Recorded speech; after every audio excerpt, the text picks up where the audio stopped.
Hey everyone, welcome back to the channel. In today's video, we'll be discussing everything Roth and traditional. I don't know about you, but a lot of people have wondered, do I do Roth, traditional, a combination of both? Or maybe you're just unfamiliar with either of the accounts in general. We're going to get into that. This video is for you. We're going to give you the pros, the cons, and hopefully by the end, you'll be able to make a pretty informative decision on what actually makes sense for you. Okay, but before we dive in, feel free to like, subscribe, and without further ado, we can jump right in. Okay, so a little bit of context. The Roth first hit the scenes in 1998. Okay, so relative to history, it's a pretty recent introduction, and it feels like ever since the Roth hit the scenes 27 years ago, there's been this debate, right? Do I do Roth? Do I do traditional? Is it some combination of both? And a lot of people answer with a question. And that question is, well, where do you think taxes are going? And I can even pull up a little graph showing where we're at tax wise in today's environment, where we've been in the past. You can see we're in relatively a low tax environment today. With some reasonable basis, we can expect to be in a higher tax environment later in the future. Right? But I think this question is really misguided, right? Like, where do you think taxes are going to be down the road? It feels like making your financial decisions on Roth versus traditional based off of tax speculation. Uh, it doesn't feel right, at least not to me, anyways. So I laid out three simple paths or rules, we can call it, that I use personally and that I use with clients of Fiducia to really point in the direction of Roth or traditional or maybe a combination of both. And yes, these rules, they're going to be quoted after movies. I'm a big movie guy. Okay, so rule number one is bucket list.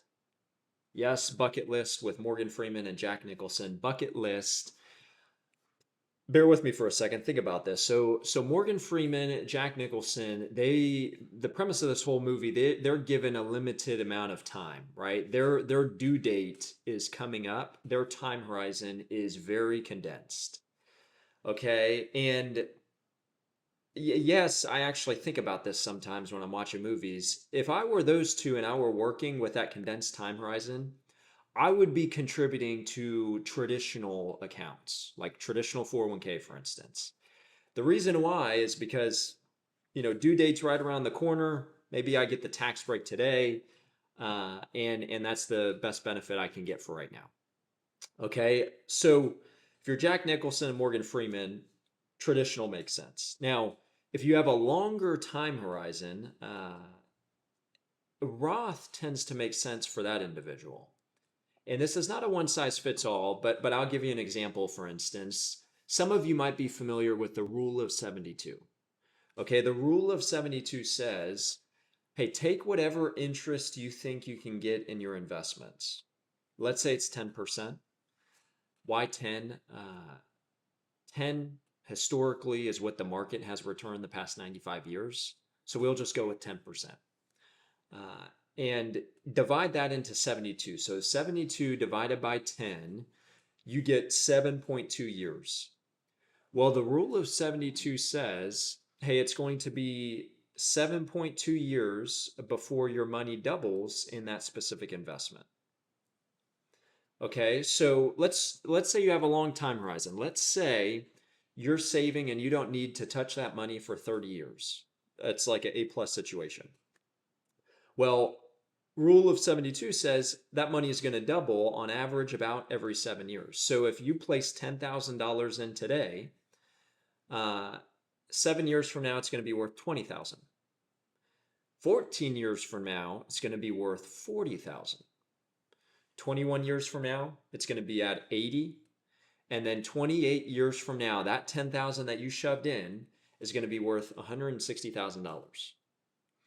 Okay, so basically, you shove 10,000 in today, 30 years from now, give or take rough numbers, it's going to be worth $160,000. So I always ask people, Would you rather pay taxes on the 10,000 going in or the 160,000 coming out? Everyone always says, "Hey, I rather pay taxes on the 10,000 going in, okay, and get 160,000 coming out tax-free." So, if you have this long time horizon, which tends to be the case, could be people earlier in their career or someone who's maybe nearing retirement, but the contributions that they're saving now is really being focused for legacy because they've already funded their retirement, then you might have a long time horizon and you might be contributing Roth. Okay, so bucket list time horizon, think of that. That's the first big rule when I decide whether Roth or traditional makes sense for me. Now, rule number two, we're going to call it Home Alone. Home Alone. I love this movie. Home Alone 1 specifically. Okay, and bear with me. I'm going to get to why we call it Home Alone here in a second. But think about what tax bracket you're in today. And here behind me, I've scheduled out some ages. Usually when you're earlier in your career, you're in a lower tax environment, right? Maybe 12, 22, 24, somewhere around there. And then usually after decades of being in your career, you're making more money. And near the latter end of your career, you're in a higher tax environment, right? 32, 37, whatever it is. It's not always like this, but usually that's how it tends to work out. If you're in a lower tax environment today, well, it could make sense to contribute Roth, right? Because if you're contributing Roth and you're only going to pay 12% taxes, well, that's a pretty good deal. Versus if you're in a higher tax bracket and you'll be paying 37% taxes if you contribute Roth, well, you'll feel it a little bit more, right? So you want to see not where you think taxes is going. I nixed that at the beginning of the video, but what tax bracket you're in today. Okay, and the reason why I like this to Home Alone is because I always think back to in Home Alone you had Kevin, right? And he had his little piggy bank that he was saving money in. And I don't remember the brother's name, but the brother tries to like raid that piggy bank. And I always thought to myself, hey, if that piggy bank was just like stored in a Roth IRA, sidebar, it would have been secure from his brother, right? Like his brother wouldn't have been able to raid a Roth IRA. But I know Kevin, it's not like Kevin was making $500,000, $1 million, right? Like his tax environment was like nothing.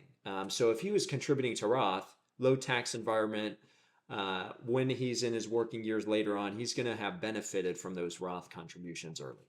Okay, so point number two, Home Alone. Point number three, final point, it's Fantastic Four. Okay, so the reason why we call this Fantastic Four is because think of Roth as kind of like the Mr. Elastic guy. I forget his name, but it's that guy that stretches, right? He's super flexible. He bends. I think it's Mr. Elastic.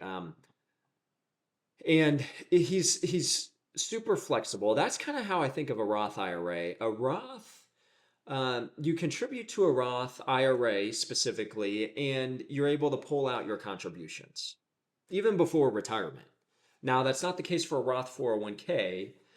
There's a little bit more minute details with that, but Roth IRA, you contribute to it, you can pull those contributions out. Other flexibilities with it, things like Roth assets are behind tools like life insurance. Things that transfer tax favorably, a Roth IRA is on the top of the list. So if you're approaching due date and you have a bunch of Roth assets that's going to transfer to your beneficiaries, besides life insurance, that might be the best thing that they can get. Okay, so there's some flexibilities with it versus a traditional. Traditional doesn't really transfer tax favorably.